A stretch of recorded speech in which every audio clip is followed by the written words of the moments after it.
নমস্কার, আমি অভিজিৎ বলছি। ইউটিউব চ্যানেল এবং ফেসবুক পেজে আপনাদেরকে স্বাগত জানাই।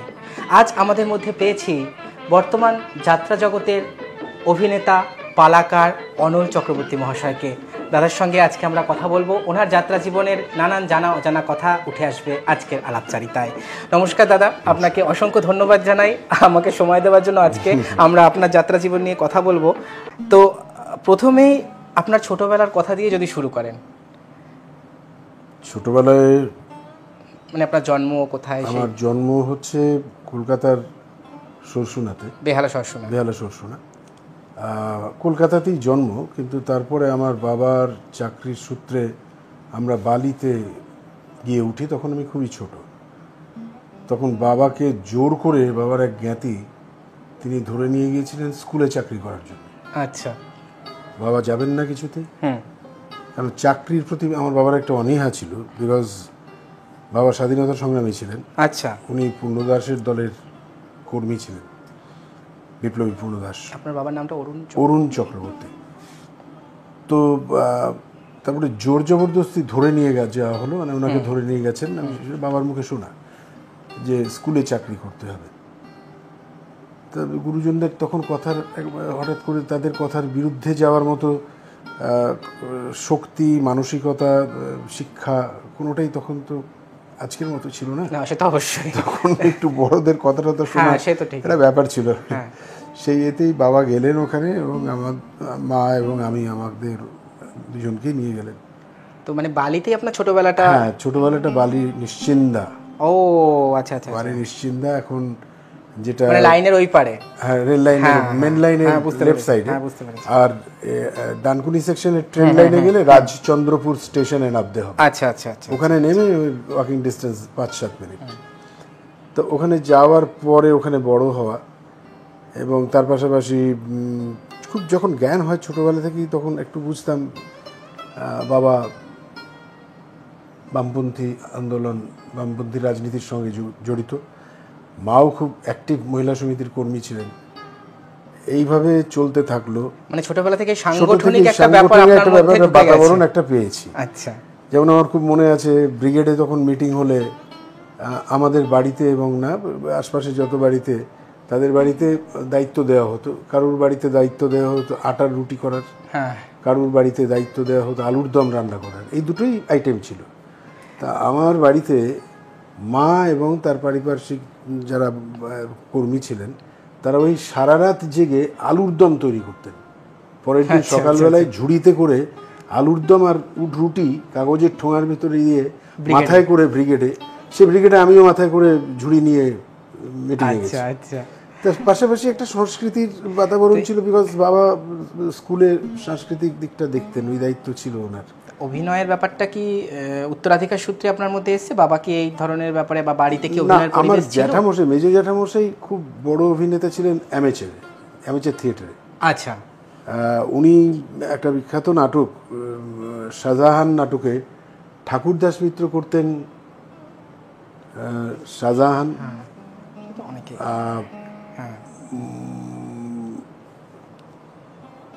আওরঙ্গজেব করতেন মহেন্দ্রগুপ্ত। কারণ ওই দুটো চরিত্র যত স্টলওয়ার্ড আছে সবাই ঘুরিয়ে ফিরে করেছেন। আর আমার জ্যাঠামশাই করতেন দারাশুক। আচ্ছা আচ্ছা আচ্ছা। সেই সময় জ্যাঠামশাইয়ের সময় গীতশ্রী দেবী, নীলিমা দেবী এনরা থিয়েটার করতেন। আচ্ছা। তা সেই সূত্রে সেটাই হয়তো যদি জিন বলো সেভাবে কিছু একটা ছিল। হ্যাঁ। এবার বাবার হাত ধরে বাবা প্রথম অভিনয় করেন আমাকে দিয়ে ডাকঘর নাটক, রবীন্দ্রনাথ ঠাকুরের ডাকঘরে আমার জীবনের প্রথম নাটক অভিনয়, অমল চরিত্রে। সেই ছোট বয়সে ওই চরিত্রে আপনি খুব যশ পেয়েছিলেন, যেটা গৌরাঙ্গ প্রসাদ ঘোষ লিখেছেন। মারাত্মক সুখ্যাতি। সে এলাকায় একটা মানে সেন্সেশন পড়ে গেল। আচ্ছা। অরুণবাবুর ছেলে খুব ভালো অভিনয় করে। আচ্ছা। এবং বাবাও খুব গর্বিত বোধ করতেন। গৌরাঙ্গ প্রসাদ ঘোষের বইয়েতে উল্লেখ আছে। আপনার বাবার বন্ধুর সূত্রে আপনি স্টার থিয়েটারে 15-16 বছর বয়সে সুযোগ পেলেন। মানে সে ভদ্রলোক ছিলেন একজন সামান্য বুক ক্যানভাসার। কলেজ স্ট্রিট পাড়ায় তার যাতায়াত ছিল। আর কলেজ স্ট্রিট পাড়াতে এখনো আছে কিনা জানি না, বিদ্যোদয় লাইব্রেরি বলে একটি প্রকাশনা সংস্থা ছিল, যার এই ছিলেন কর্ণধার ছিলেন দিলীপ চট্টোপাধ্যায়, আচ্ছা, বিদ্যাদেবতা। ওনার একটা গ্রুপ ছিল পাদপ্রদীপ, সূর্য সেন স্ট্রিটের উপরে ওনার রিহার্সাল হতো। সেই নাটকে আমার মা পর্যন্ত অভিনয় করেছি, আমি আর মা। শরৎচন্দ্রের দত্তাতে আমার মা বিজয়া করেছেন, আর আমি করেছি পরেশ। ও, সেই বালি থেকে কলেজ স্ট্রিট এসে রিহার্সাল করা একটা সময় ছিল।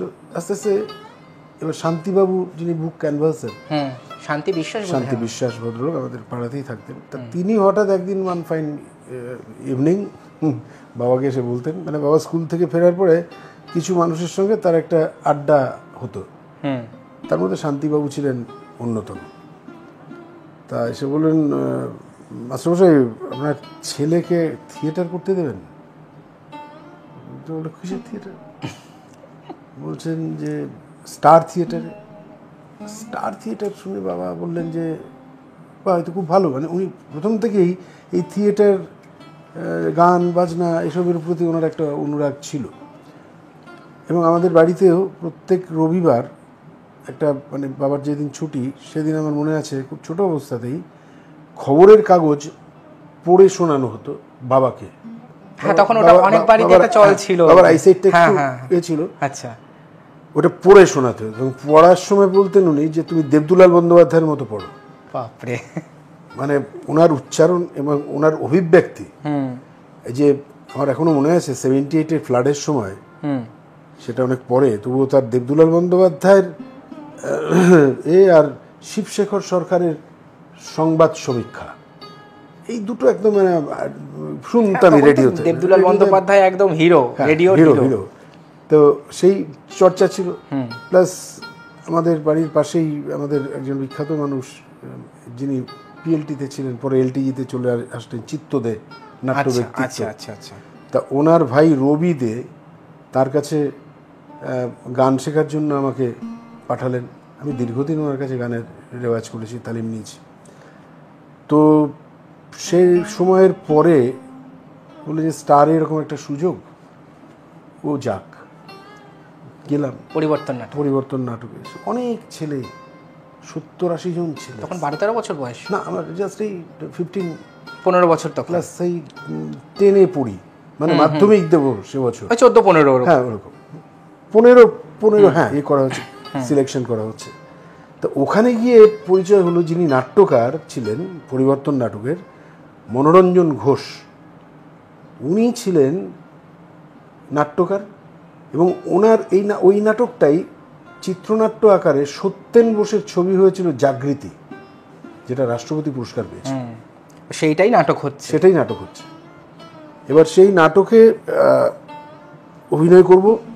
তা আমি যাওয়ার পরে সিলেকশন হলো, হচ্ছে সেই সময় মাস্টার অরিন্দম, তখন এখন যে অরিন্দম গাঙ্গুলি, ওর হংসরাজ রিলিজ করেছে, খুব সুনাম, দারুণ সুপারহিট ছবি।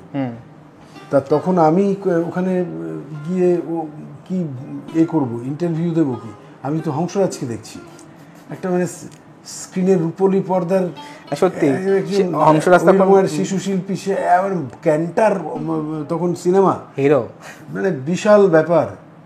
তো যাই হোক, তারপরে তার সঙ্গে কোনো ব্যবসায়িক কারণে বোধহয় রঞ্জিত বাবু, মানে রঞ্জিত মাল কাঙ্কারিয়া, যিনি প্রযোজক ছিলেন, উনি হলেন না কোনো কারণে। মহেন্দ্র গুপ্তের সান্নিধ্যে কবে থেকে? তারপর এবার স্টারে পরিবর্তন নাটকে আলটিমেটলি আমি সিলেক্টেড হলাম। এবং সিলেক্টেড আমার সঙ্গে আরেকজন রয়েছে, হচ্ছে এখনকার অত্যন্ত জনপ্রিয় গায়ক। যদিও তার জনপ্রিয়তাটা সেইখানে তিনি পাননি কেন জানি না, আমার খুব, মানে ঠিক আমার সঙ্গেই কন্টেম্পোরারি একটা ক্যারেক্টার অভিনয় করতেন। তিনি হচ্ছেন কাজী কামাল নাসের। আচ্ছা, যিনি দুজনেই আপনারা একসাথে গান করেন একসঙ্গে। এখনো কামালের সঙ্গে আমার যোগাযোগ আছে। আচ্ছা। তো তারপরে স্টারে শুরু হলো নাটক, প্রতি রবিবার সকাল 10টায়, এবং ছুটির দিন জমিয়ে নাটক হতেই তখন স্টার থিয়েটারে নতুন নাটক আসবে, সম্রাট নাটকে আমাকে একটা ওই টাইমে কি মহেন্দ্র গুপ্ত ব্যাক করলেন স্টারে? হ্যাঁ, এবং ওটাই রঞ্জিত মাল কাকারিয়া ওনাকে নিয়ে এলেন স্টারে। ওটাই শেষ বছর, মানে মহেন্দ্রবাবুর শেষ প্রোডাকশন সম্ভবত, আমার মনে হয়। সম্রাট না, তারপরে করেছেন। কি করেছেন? তারপর করেছেন, সম্রাটটা শেষ নয়, প্রফেশনাল বোর্ডে স্টারেই করেছে। কারই করেছে? বঙ্কিমচন্দ্র সমাধান করেছেন, কৃষ্ণকান্তের উইল করেছেন আগে। এটা আপনি 80 সালের কথা, 79 বলছেন সম্রাট। ওগুলো আগে 77, 78 এরকম সময় কথা বলছি। ঠিক আছে, এখানে দেখে নেব ব্যাপারটা। কৃষ্ণকান্তের উইল আগে, আচ্ছা, তারপরে হচ্ছে সম্রাট। আচ্ছা, তো দেখে নিলে ভালো। হ্যাঁ দেখে নেব। ঠিক মহেন্দ্রবাবুকে পেলাম। হ্যাঁ, মানে ওনার কাছ থেকে শেখার যে ব্যাপারটা, ওনার কাছ থেকে শেখার সবচেয়ে বড় জিনিস ছিল যেটা, আমি দেখেছি উনি ওই নাট্য উপদেষ্টা ছিলেন, অ্যাকচুয়ালি উনি ডিরেক্টর ছিলেন। এখন তা উনি করতেন কি, উনি বসে রিডিং রিহার্সালটা করতেন। আচ্ছা, এবং ওই ব্যারিটন ভয়েস, রিডিং রিহার্সাল করতেন। আর ওই অসামান্য ব্যক্তিত্ব, উনি রিডিং রিহার্সালটা করে এবারে যখন ফ্লোরে রিহার্সাল হচ্ছে, তখন ওই সেট সাজিয়ে হচ্ছে, তখন উনি বলতেন যে একটা বাড়ির মধ্যে তো কেউ কাউকে বলে দেয় না সে তুমি ওখানে যাও, সে ওখানে যাও। এখানে লাইটের কিছু ব্যবহার আছে। তা বঙ্কিম দাস লাইট করতেন। তা বঙ্কিম দাসকে বলেছিল, বঙ্কু তুমি একটু বলে দাও লাইটটা কোন পর্যন্ত গেলে তোমাকে পাবে। আচ্ছা, তার মানে উনি বলতে চাইছেন কম্পোজিশন আর নিজেদেরকেই বাড়ির ভেতরে নিজেরা ঘোরাফেরা করো, এবং সেটা রোজ নাও এক হতে পারে, তারা মানে কিন্তু লাইটটার দিকে খেয়াল রেখো। লাইটের সোর্সগুলো যেগুলো, আর তখন সবটাই ফিক্সড ছিল, মুভিং লাইট কিন্তু কিছু ছিল না, আমি স্টারে দেখি।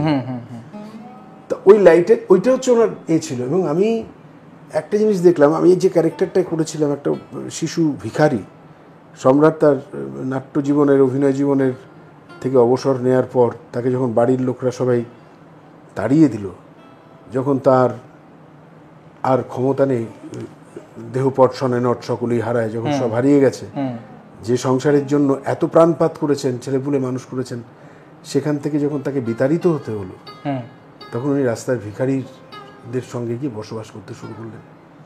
সেইখানে আপনার ভিখারি শিশুর চরিত্র ছিল আমার, খুব অঙ্গাঙ্গিভাবে। গানও ছিল কি সেই সময়? না, আমার কোনো গান ছিল না। আচ্ছা, এবার ওই সময় সেই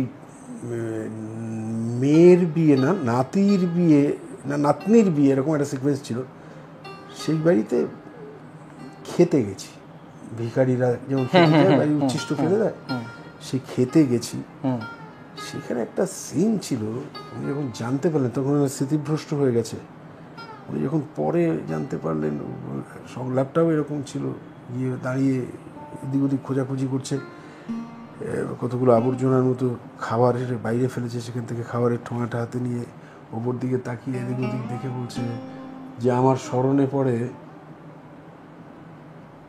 এই পৃথিবীকে যেন আমি চিনি চিনি, একটু ভেতরে যাওয়া যাবে? ঢুকতে যাচ্ছে, দারোয়ান বাধা দিচ্ছে।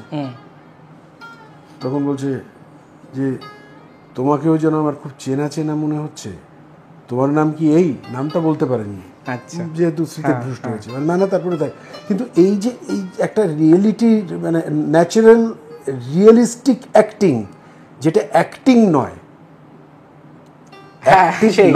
একদম মানে অ্যাক্টিংটাই না, বাস্তব এবং অভিনয়ও নয়, মানে মনে হচ্ছে অভিনয় হচ্ছে না।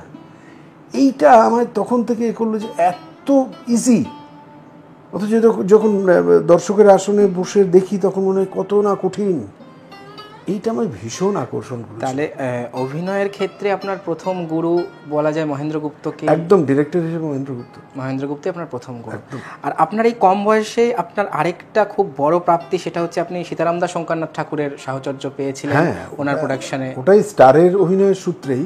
আচ্ছা, তখন হয় না, মানে বেস্ট জায়গা থেকে কিছু কিছু ক্যারেক্টার তুলে নেওয়া হতো, অমুক বোর্ড থেকে অমুক অমুক অমুককে তুলে, তা যাই হোক কম্বিনেশনের মতো। ঠাকুরের বই হবে মহামিলন মঠের অশ্রুবাদল। সেই নাটকে আর একটা বিশেষ ব্যাপার আছে, সেটা আপনিই বলবেন। সেই নাটকে আর্টিস্ট সিলেকশন হচ্ছে, যেহেতু অত বড় একটা ভাস্ট ব্যাপার, ছোটবেলা এবং বড়বেলা এরকম দেখাতে হচ্ছে। তার সেখানে বড়বেলাতে, এবং আমার তখন যে বয়সটা ছিল, সে বয়সটা ওই 19-20 হবে, ওই বয়সটা আমার না বড়বেলা না ছোটবেলা, দুটো মিলিয়ে একটু লম্বা ছিলাম, যে কারণে আমি দুটোই করেছিলাম, ছোটবেলাটা এবং বড়বেলা। এই দুটোই আমি স্কোপটা পেয়েছিলাম মেকআপ চেঞ্জ করে। সেখানে আমি সুবল ক্যারেক্টারটা করতাম।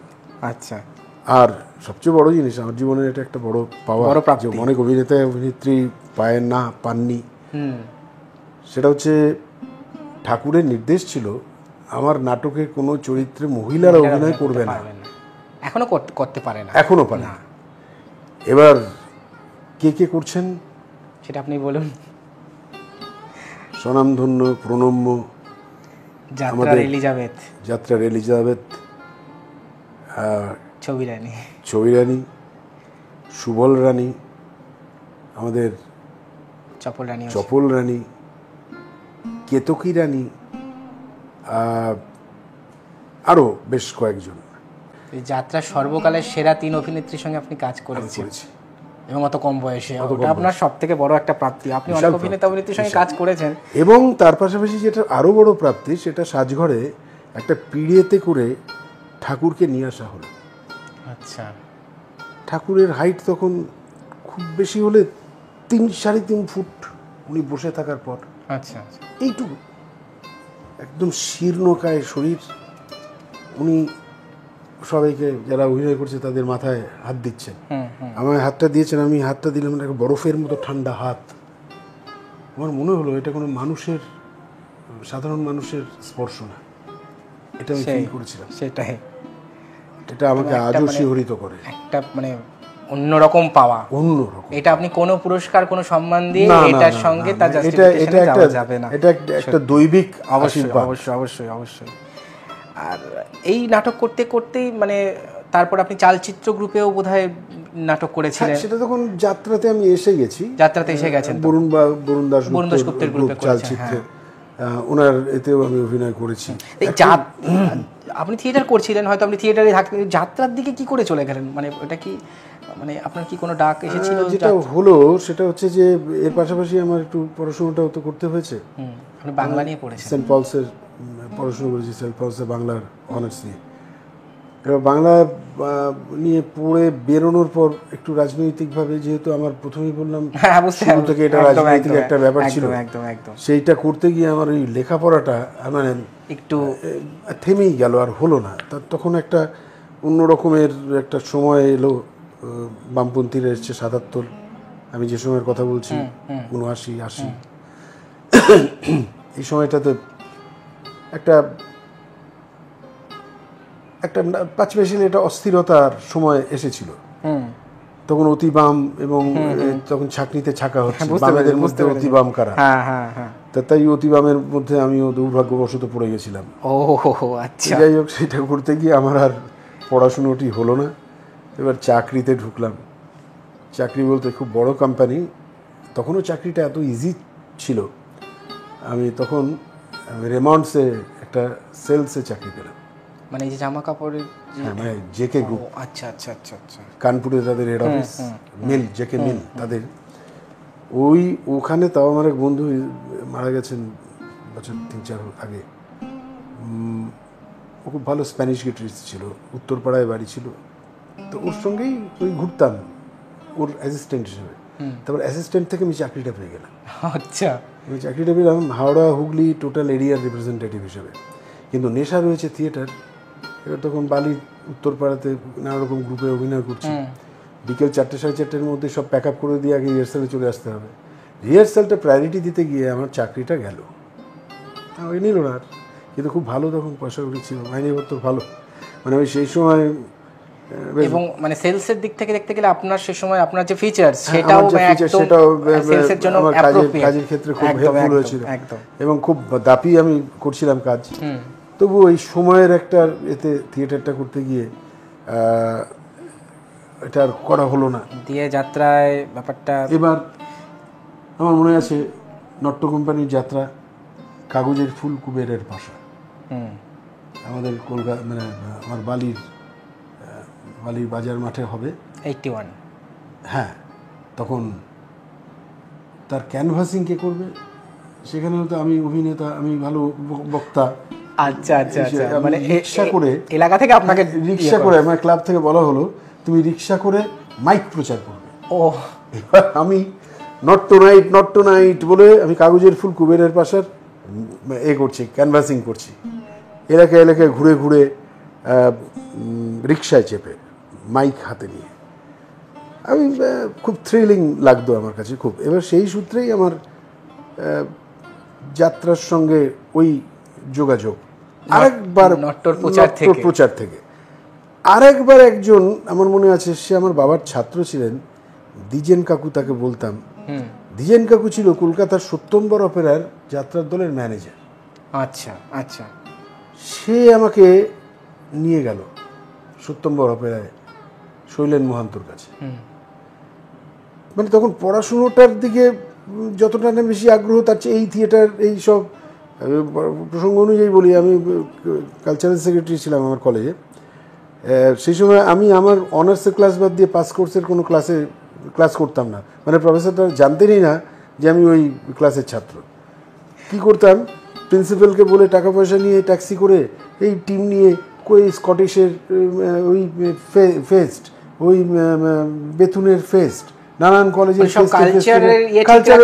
খালি ঘুরে বেড়াতাম আর খালি কমপ্লিট করে বেড়াতাম, এবং আমি নিজেও পার্টিসিপেট করতাম। আচ্ছা, এই করে যাই হোক, এবার পাড়ার ক্লাবে ওরকমই যাত্রা হচ্ছে। আমার মনে আছে এখনো, আর্য অপেরার হারেমের কান্না, ভারতীয় অপেরার বিল্লমঙ্গল, আর লোকনাট্যের খুব সম্ভবত লাল কেল্লা, এই তিনটে যাত্রা হচ্ছে। তা আমি গ্রিন রুমের দায়িত্বে। আমার খুব নেশা গ্রিন রুমের ওই স্পিড গামের গন্ধ, ওই সবাই সাজছে।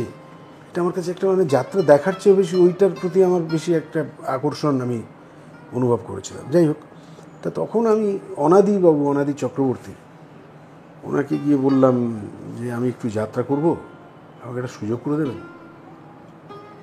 তো বলছে কি করো? বললাম যে আমি গ্র্যাজুয়েশন করছি, এমএ পড়ো, যাত্রায় আসতে হবে না। আমি বললাম আমার একটু ব্যাকগ্রাউন্ড ছিল, আমি আইপিটি এর গানও গাই আইপিটিএতে। না না এইসব যাত্রা লাইন ভালো না, তুমি এসো না। ভীষণভাবে করলেন। তা আমি নাচর মান্দা, আমি ঝুলে পড়লাম। পড়ার পরে বললো ঠিক আছে তুমি এক কাজ করো, ওই একটা চিরকুট লিখে দিল, অমিতাভ ঘোষ, ওর সঙ্গে গিয়ে দেখা করো। কোথায় দেখা করবো? অমুক দিন অমুক জায়গায় চলে এসো। আমি ওটা নিয়ে চলে গেলাম, অনাদিদার সঙ্গে দেখা করলাম। সেখানে অমিতাভ ঘোষের সঙ্গে পরিচয় হলো। যাত্রা লোকে প্রথম আমাকে ঢোকানো হলো। তার আগে বলছিলাম সত্যম্বর অপেরা নিয়ে যাওয়া হলো। সেখানে যাওয়ার পর ওখানে সত্যম্বর অপেরা একটা বই হয়েছিল তখন, সেই বইটা আমি রিহার্সালে আমি পার্ট পাইনি, আমাকে পার্ট দেয়নি, আমি চলে এসেছিলাম।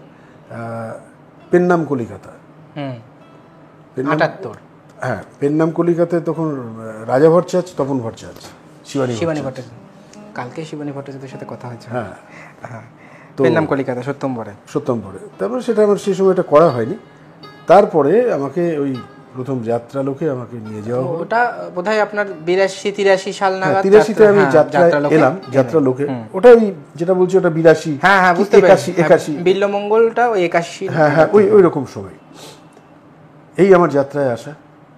সেই প্রথম ওটা তো যাত্রা লোকটা হচ্ছে নিউ প্রভাসের সেকেন্ড দলটা ছিল। হ্যাঁ, তিনকড়ি গুচ্ছায়িতের মিলাপাল, শ্যামসুন্দর গোস্বামী, কদিন আগে মিট করেছি। হ্যাঁ,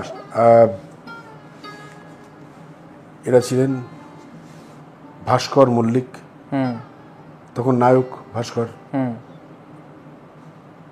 এই সাবর্ণ রায়চৌধুরীদের বংশের একজন অভিনেতা সেখানে ছিলেন সমীরণ রায়চৌধুরী। আচ্ছা আচ্ছা আচ্ছা আচ্ছা আচ্ছা, অভিনয় করতেন।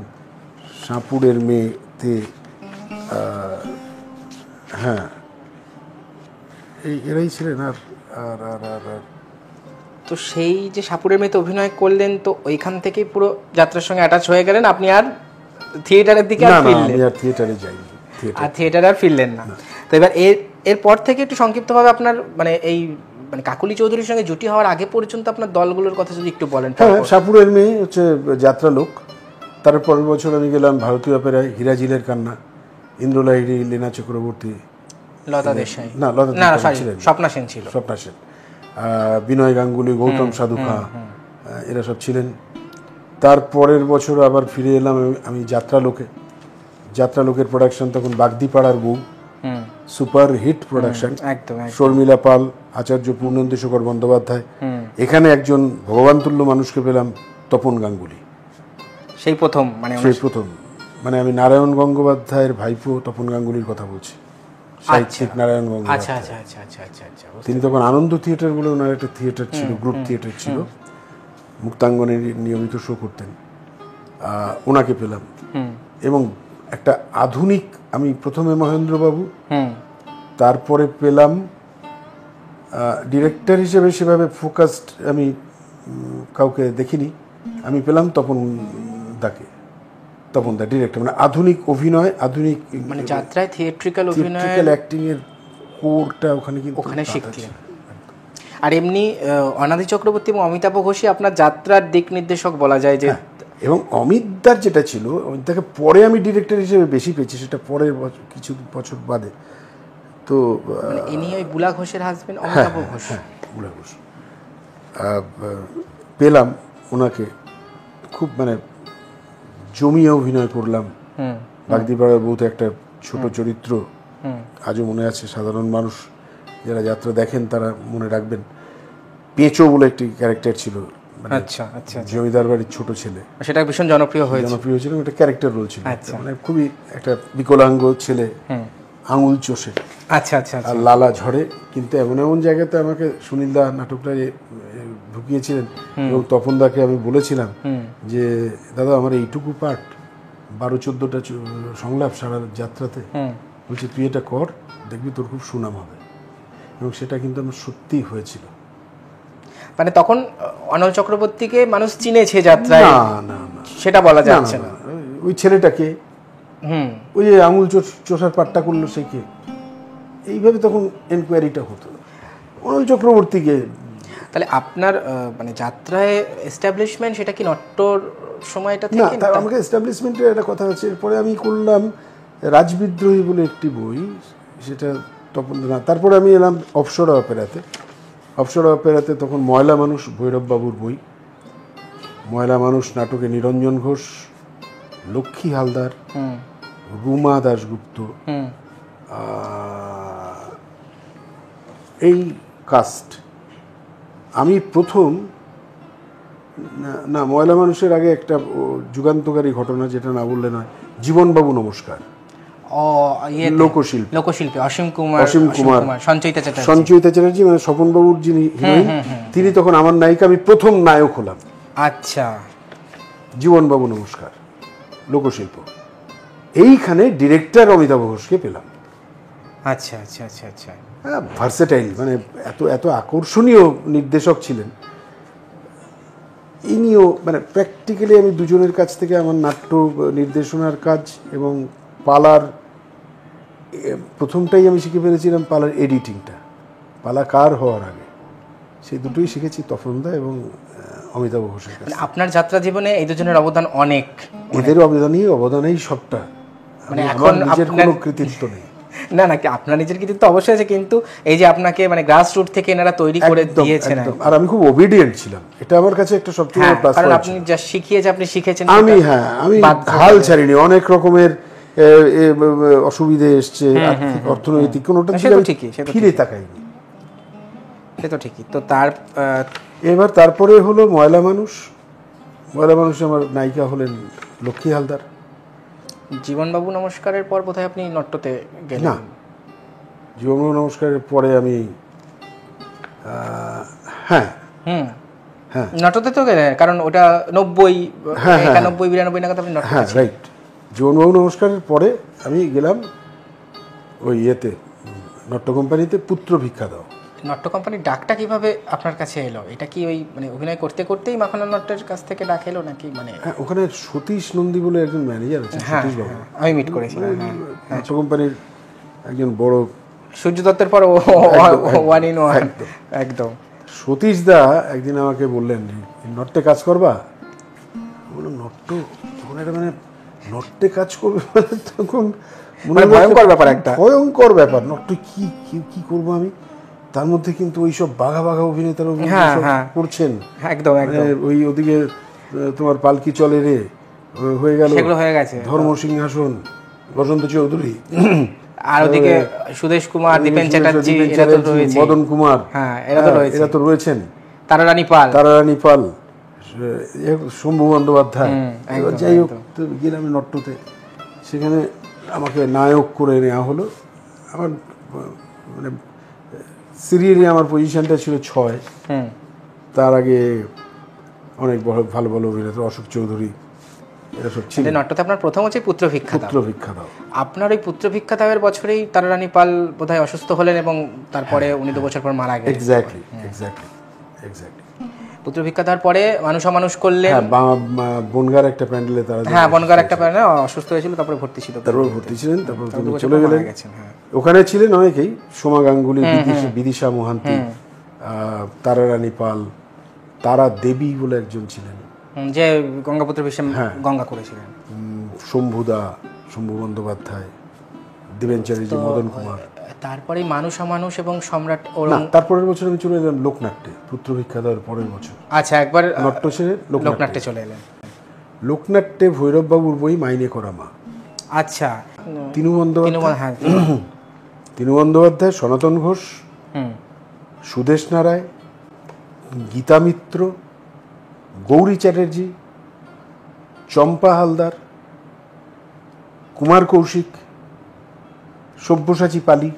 ওটা আমাকে ওইটা একটা বুস্ট আপ। আমাকে অ্যাকচুয়ালি আমার পরিচিতিটা শুরু হলো কিন্তু জীবনবাবু নমস্কার থেকে, মানে যে অনল চক্রবর্তী বলে যাত্রা একজন অভিনেতা এসছে, তার আগে ময়লা মানুষ, জীবনবাবু নমস্কার, আর প্যারালালি ওই যে আঙুল চোষাটা চলছে, কিন্তু ওটার এফেক্টটা আছে, সেটা এখনো আছে।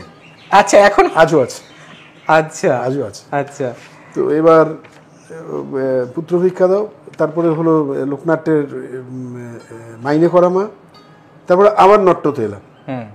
নট্যতে এসে অভিনয় করলাম ওজন করা ভালোবাসা, মনতোষ চক্রবর্তীর, ত্রিদীপ দার সঙ্গে প্রথম আমার। ওটাই দিলীপ ঘোষের সাথে আপনার প্রথম অভিনয়।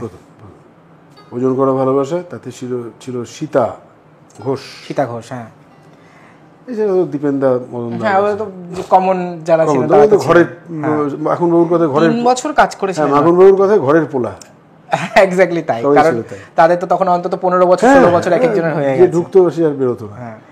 মোটামুটি 3 বছর বোধহয় নাট্যতে কাজ করে। 3 বছর। ওইটা 1 বছর। তারপরের বছর অরঙ্গজেব আর মানুষ অমানুষ করলেন, ওইটা করলাম। মানুষ অমানুষের বছর, অরঙ্গজেবের বছর এলো তাপসী রায়চৌধুরী। ওই ঔরঙ্গজেবে কোন ক্যারেক্টার করতেন? শঙ্কর বলে একটি চরিত্র। আচ্ছা, যেটা ছিল রোশনারের প্রেমিক। আচ্ছা, এর পরে মানে মোটামুটি একটা ঐতিহাসিক ঘটনা যেটা সবার জানা দরকার, সেটা যে পুত্র বিখ্যাত যে বছর করতে গেলাম, তখন ওখানে বিবেক বলে যে যাত্রার বিবেক, খোকন বিশ্বাস, উনি ছিলেন। কিন্তু মাঝপথে যাত্রা মরশুম আরম্ভ হওয়ার আগেই উনি চলে গেলেন, ছেড়ে দিলেন যাত্রা। তখন মাখনবাবু বললেন যে পাঠটা তো লেখা হয়ে গেছে, তো এটা তাহলে তুই কর। ওই একটাই সিন, ফার্স্ট সিন, একটা গান। চন্দ্রকান্ত নন্দী সুরকার ছিলেন, ওটা হলো। এবার আমি দাড়ি সাজিয়ে একটা মাঝি, এই বাউল মতো একটা চরিত্র, আমাদের খোকন বিশ্বাসের চরিত্রটা আমি করলাম। এটা একটা উল্লেখযোগ্য ঘটনা। এইবার নট্যতে আবার হলো মানুষ, সম্রাট ঔরঙ্গজেব। তারপরের বছর নট্য থেকে আমি চলে এলাম মুক্তমঞ্জুরি। মুক্তমঞ্জুরি, মায়ের সিঁদুর ফিরিয়ে দাও। আচ্ছা, তারপরে আপনার আর না হলে কি যাচ্ছবি কৃষ্ণ পায় না, মুক্তমঞ্জুরি না, তখনও তো বীণা দাশগুপ্ত ভারতীয় অপেরাতেই আছে। না, সত্যনারায়ণ, যাচ্ছবি সত্যনারায়ণ, সেটা তো ভারতী ছেড়ে, ভারতী তো প্রায় 96 পর্যন্ত ছিলেন, মোটামুটি 8-9 বছর। তাহলে মুক্তমঞ্জুরি, মায়ের সিঁদুর ফিরিয়ে দাও, তাহলে তাই হবে। সুপ্রিয়া দেবী। আচ্ছা, আমার নাট্যকার, আমি পালাকার। হ্যাঁ, আপনি পালাকার ব্যাপারটা যখন বললেনই, তো এই লেখার ব্যাপারটা আপনার প্রথম থেকেই একটা ছিল, মানে স্কুল লাইফ থেকেই লেখালেখি? আমার প্রফেসর ছিলেন অমিতাভ দাশগুপ্ত, তিনি হচ্ছেন মহেন্দ্রবাবুর ভাগ্নে, সেন্ট পলসের বাংলার টিচার ছিলেন। আচ্ছা আচ্ছা আচ্ছা, ওই সূত্রে ওনার সঙ্গে, মানে অমিতাভ দাস কি কবি অমিতাভ দাস? আচ্ছা আচ্ছা আচ্ছা আচ্ছা আচ্ছা, বুঝতে পেরেছি। এবার উনি তখন এত বেশি মিশে ফেললাম ওনার সঙ্গে, ন্যাচারালি একটু সাহিত্যিক মানুষ, কবি মানুষ, আমারও একটু লেখালেখির ন্যাক ছিল গোড়া থেকেই, সেটা আর একটু বেশি উস্কে দিলেন উনি কিছু কিছু পত্রিকা। তার মানে এটা বলা যায় যে কবি অমিতাভ দাশগুপ্ত দায়িত্বের একটা প্রচ্ছন্ন সাহসেই একদম। আজকে আমরা মানে পালাকার অনল চক্রবর্তীকে অনেকটা একদমই। তো মানে মোটামুটি যাত্রায় আপনার পালা কখন থেকে মানে হিট, মানে আপনি একটা জায়গায় এলেন যে না আপনাকে প্রডিউসাররা পালাকার হিসেবে আপনাকে ইয়ে করছে মানে? হ্যাঁ, ওটা হলো প্রথমে আমি দরদি মায়ের ফাঁসি বলে একটি যাত্রা লিখি লক্ষ্মীনারায়ণ অপেরাতে। কনকলতা চ্যাটার্জি ছিলেন, কনকদি ছিলেন, কিন্তু রুমা দাস হ্যাঁ রুমা দাশগুপ্ত ছিলেন টপ টপ। আর্টিস্ট। আপনিও বোধহয় আপনি না, আমি অভিনেতা ছিলেন না। এটা প্রথম আমার যাত্রাপালা লেখা, দরদি মায়ের ফাঁসি। দরদি মায়ের ফাঁসি। তারপরে কিছু কিছু দল আমার সঙ্গে যোগাযোগ করতে শুরু করলো, আমি লিখলাম স্বামী হত্যার প্রতিশোধ, স্বামী হত্যার প্রতিশোধ, বেলা সরকার না আচ্ছা, রুমা না, দাশগুপ্ত, sorry, ওটা তো সৌমিত্র স্বামী হত্যার ব্যানার্জি। দায়, হ্যাঁ স্বামী হত্যার প্রতিশোধ। হ্যাঁ, মানে তখন মোটামুটি মানে আপনার ব্যাপারটা একটু ইয়ে হচ্ছে একটু যে আস্তে আস্তে হচ্ছে। তারপরে লিখলাম সেলাম তোমায় মাগো, এটা লিখলাম। দলটা ব্যারাকপুরের এক ভদ্রলোক দল করেছিলেন, ডিরেক্টর ছিলেন জ্ঞানেশ মুখার্জি। আচ্ছা, জ্ঞানেশদার ডিরেকশন ছিল। তো এই তারপরে লিখলাম মা কেন আজ কলঙ্কিনী, অভিমন্যু বন্দ্যোপাধ্যায়, কাবেরী বিশ্বাস, অর্পিতা চক্রবর্তীর দল। তারপরে লিখলাম মুক্তমঞ্জুরির প্রথম নাটকটা লেখা ছিল আমার, আচ্ছা, ছিল বোবা বধূর ফুলশয্যা। তাও এখনো মানে এখনো অবধি যত পালা আপনি লিখেছেন তাও কটা পালা আপনি লিখে এখনো অবধি মানে এই বছর সব অবধি? মিলিয়ে 50-এর উপর। আর এর মধ্যে মানে সর্বাত্মক জনপ্রিয়তা পেয়েছে মানে মানুষ মানে এখনো বলে সেই রকম যদি কিছু কালোজয়ী আপনার লেখা যেটা আসলে খুব জনপ্রিয়তা অশোক পেয়েছে। কুমারের অভিনয় ছিল মুক্তমঞ্জুরিতে আমি এক যাযাবর। আচ্ছা, সেটা ভীষণ ইয়ে super super duper duper hit হয়েছে। তারা ছিল। তারপরে দীপঙ্কর দে দোলন রায়ের নাটক লিখেছি, যাত্রাপালা লিখেছি। আচ্ছা সংসার সীমান্তে সীতা। আচ্ছা, হ্যাঁ ওটার ভিডিও আছে। তারপরে ওদের একটা নাটক জীবনপুরের মল্লিকা, আর একটা হচ্ছে বধূগো মনের কথা কও। তো এগুলো মানে কাকুলি চৌধুরী ছাড়া এই সব পালাগুলো আপনার ভীষণ জনপ্রিয় হয়েছে। খুব খুব।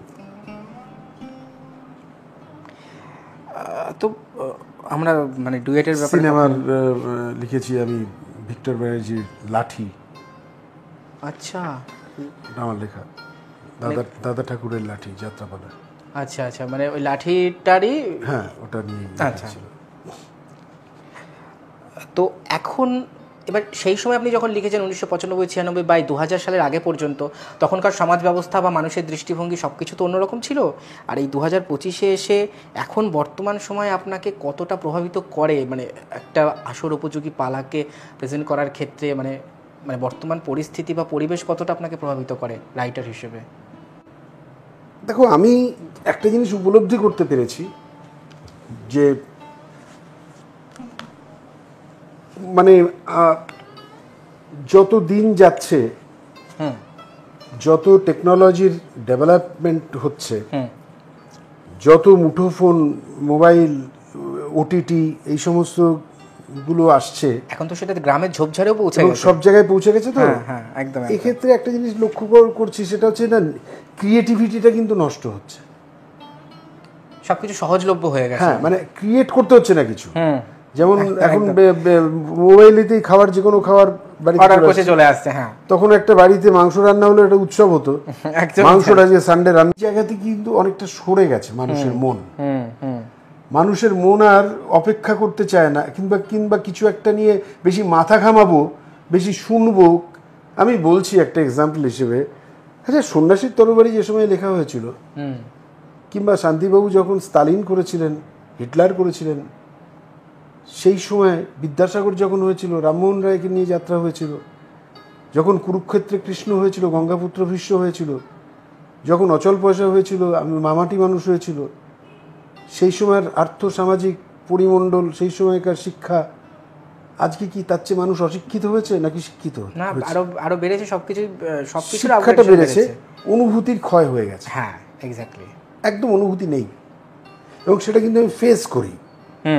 যে পালাটা আমি এক যাযাবর লিখেছিলাম, কিংবা যখন আমি মিস ক্যালকাটা লিখেছিলাম, সেই সময় দাঁড়িয়ে সেই সময়কার আর্থ সামাজিক রাজনৈতিক প্রেক্ষাপটকে নিয়ে একটা স্বকীয় সুচিন্তিত এবং একটা একটা একটা উত্তরণের কথা ভেবে যে ভাবনাকে আমি বিকাশ করতে পেরেছিলাম, আজকের দিনে দাঁড়িয়ে সেই ভাবনাকে কিন্তু বিকাশ করার জায়গাটা মানে আপনি বলতে চাইছেন পালাকার হিসেবে আপনাকে ভাবনায় লাগাম রেখেই কাজ করতে অনেকটা করতে হচ্ছে, কিন্তু একসময় এগুলো করতে হতো না। ঠিকই বুঝতে পেরেছি। আমি সেই জন্য কিন্তু কোনো রাজনৈতিক দল, কোনো গোষ্ঠীকে আমি দায়ী করছি না। সেটা কিন্তু সময়ের সময়, অবশ্যই সময় এসেছে, অবশ্যই।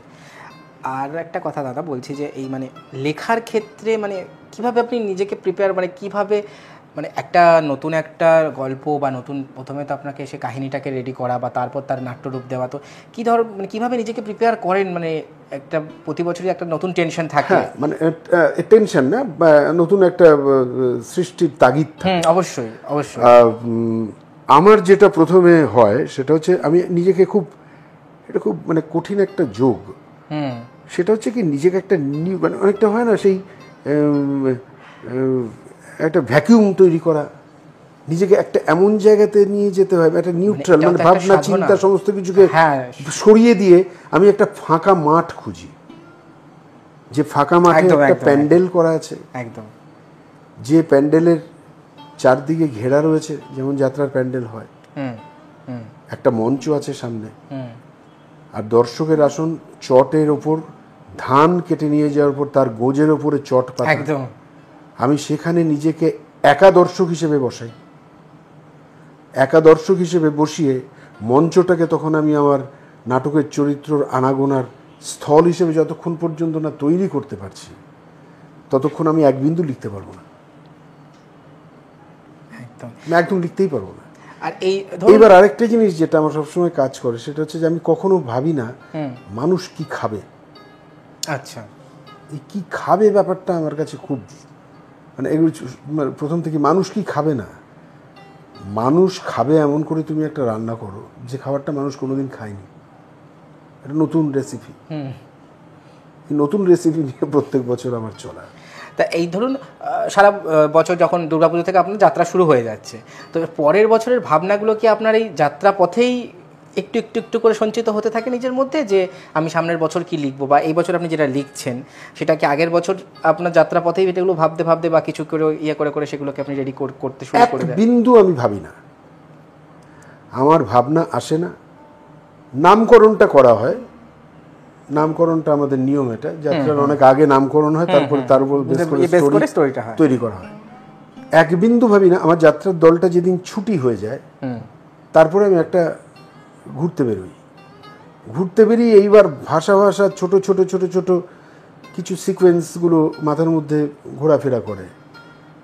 এবার সিকোয়েন্সগুলো ঘোরাফেরা করলে সেগুলো বেঁধে নিয়ে কিন্তু একটা নাটক হয় না, সেগুলো ঠিকঠাক যায়। এবার এই করতে করতে আমি যতক্ষণ না আমার আগের বছরের মানে যে যাত্রার মরশুম চলছে সেই মরশুমের যাত্রার পার্ট ভুলে যাব, এবং খুব সহজভাবেই আমি 3 থেকে 5 দিনের মধ্যে আমার লাস্ট ইয়ারের যত, এখন আমি জিজ্ঞেস করলে কিন্তু একটা পার্টের একটা ডায়লগ বলতে পারবো না, আমি ভুলে গেছি। এবং এই ভুলে যাওয়ার পরে ছাড়া কিন্তু নতুন করে আমি আর কিছু ভাবতে পারি না। এবার যেটা নতুন আসছে সেটাই বুঝতে পেরেছি। তার মানে যাত্রাপথে আপনার কোনো ভাবনা চিন্তা কাজ করে না, সেটা মানে প্রোডাকশনটা প্রতি আসলে ঠিকঠাক হবে, সেটাই।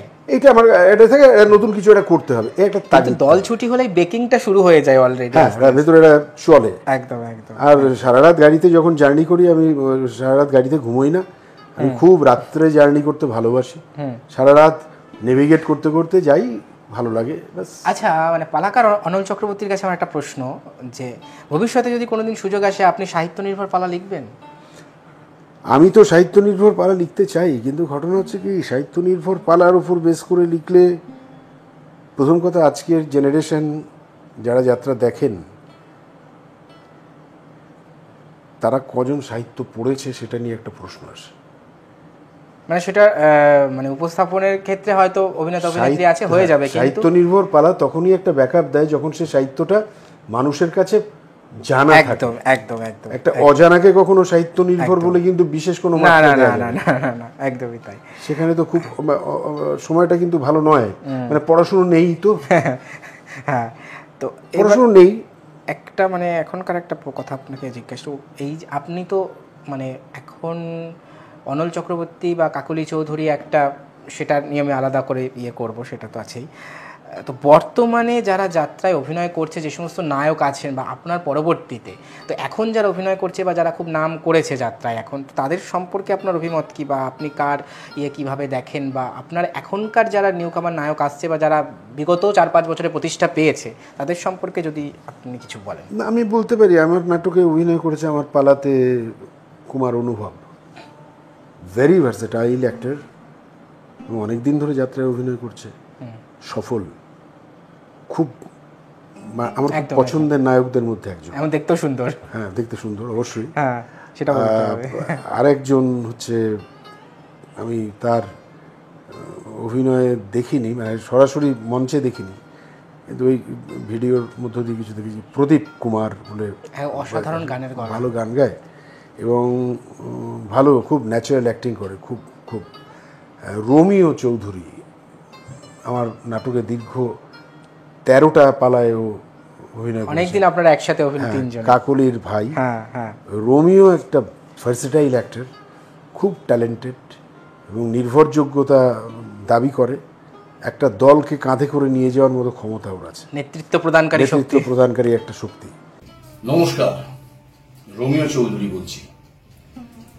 বলার প্রসঙ্গ হচ্ছে নাট্যকার, ডিরেক্টর, অভিনেতা অনল চক্রবর্তী সম্পর্কে।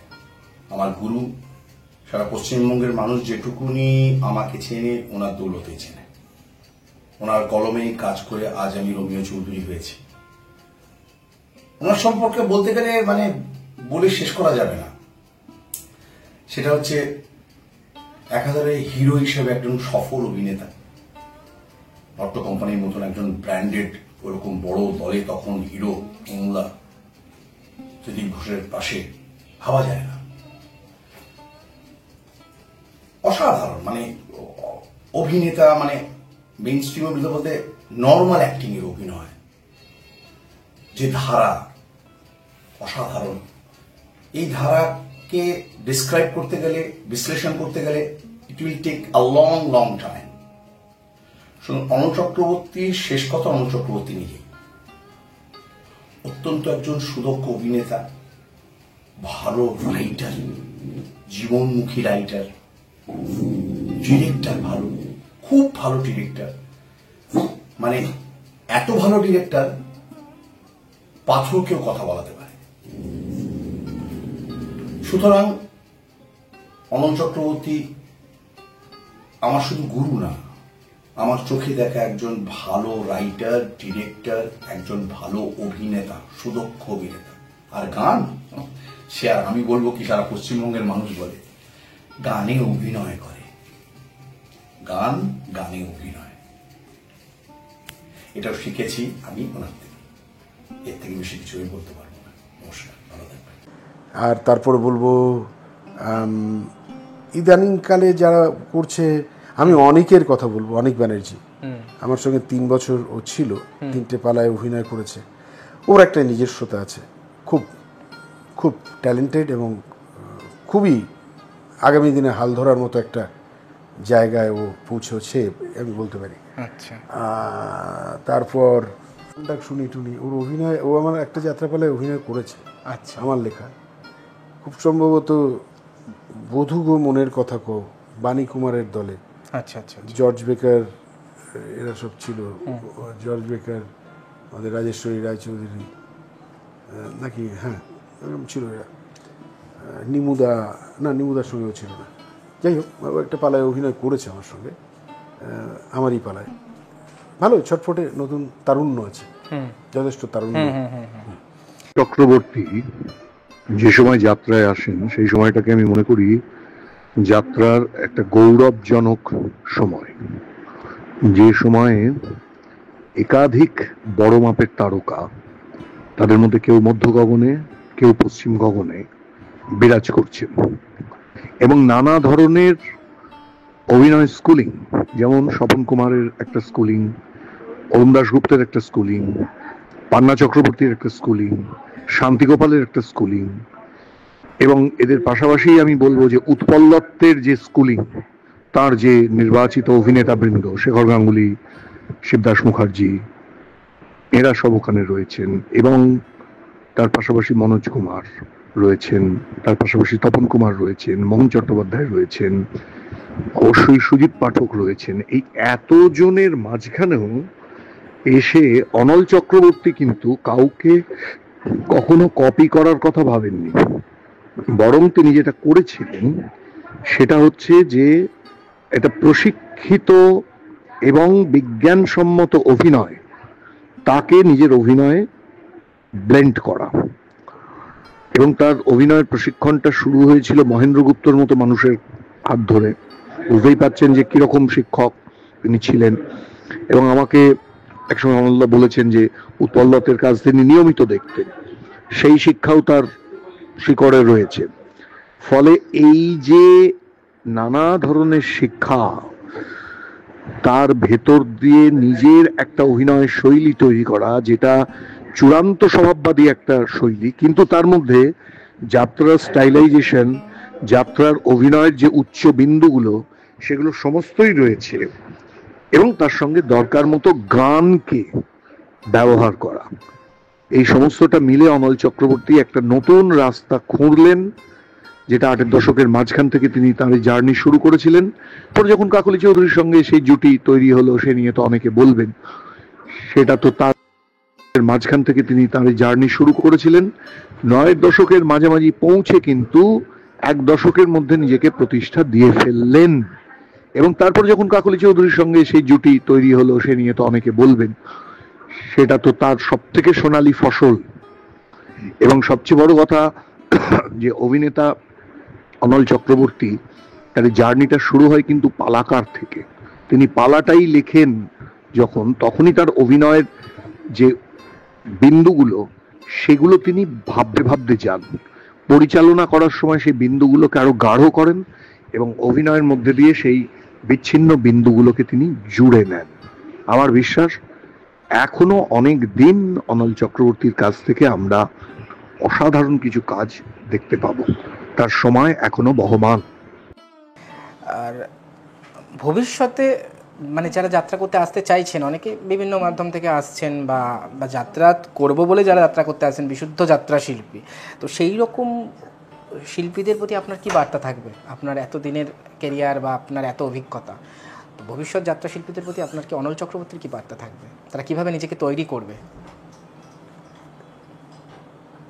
সবকিছুরই তো একটা রেওয়াজের দরকার। একদমই তাই, ছাড়া কিছু হয় না।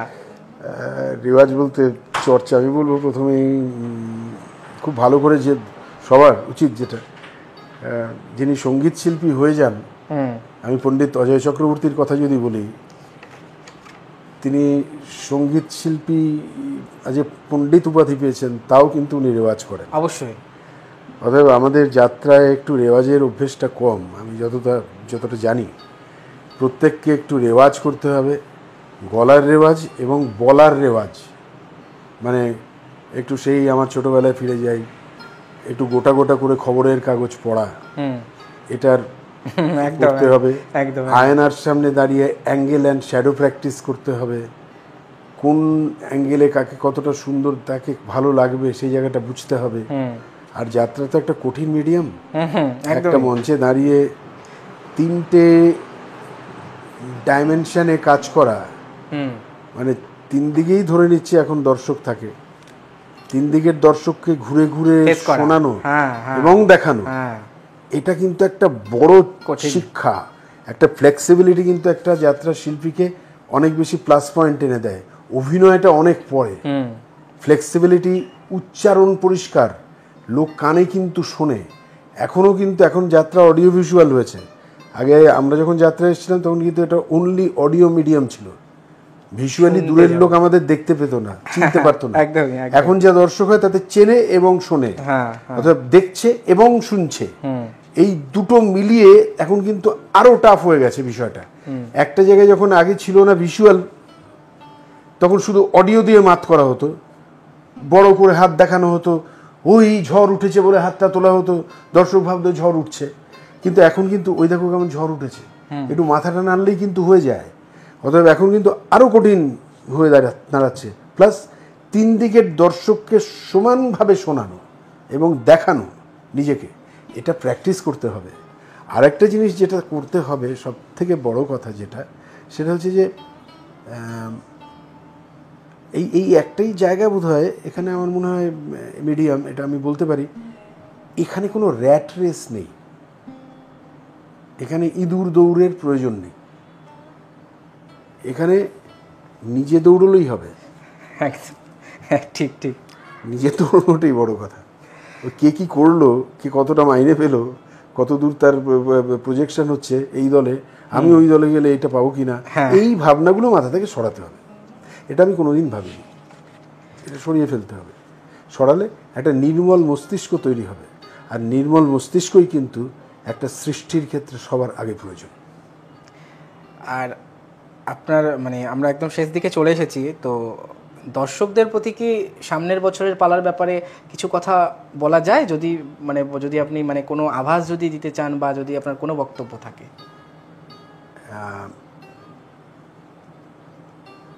মানুষের জীবন 1 থেকে 100 এগিয়ে যায়, আমার পালায় আমি 100 থেকে 1-এ আসবো। আচ্ছা, মানে এটা মানে রিভার্স করে ফিরছে। রিভার্স। আচ্ছা, ভেরি ইন্টারেস্টিং। যদি নামাতে পারি ঠিকঠাক, হ্যাঁ ঠিকঠাক, আপনারা যদি পাশে থাকেন তাহলে চলে যাবে। একদম। তো আমরা পালাকার এবং অভিনেতা অনল চক্রবর্তীর যাত্রা জীবনের অনেক কথা শুনলাম। তো বাকি কথা আমরা দ্বিতীয় এপিসোডে অনল চক্রবর্তী এবং কাকলি চৌধুরী জুটির যে এপিসোড, সেই এপিসোডে শুনবো। তো আজকের মতন আমরা এখানেই শেষ করছি। দাদাকে অসংখ্য ধন্যবাদ জানাই আমাকে সময় দেওয়ার জন্য। ভালো থাকবেন, নমস্কার।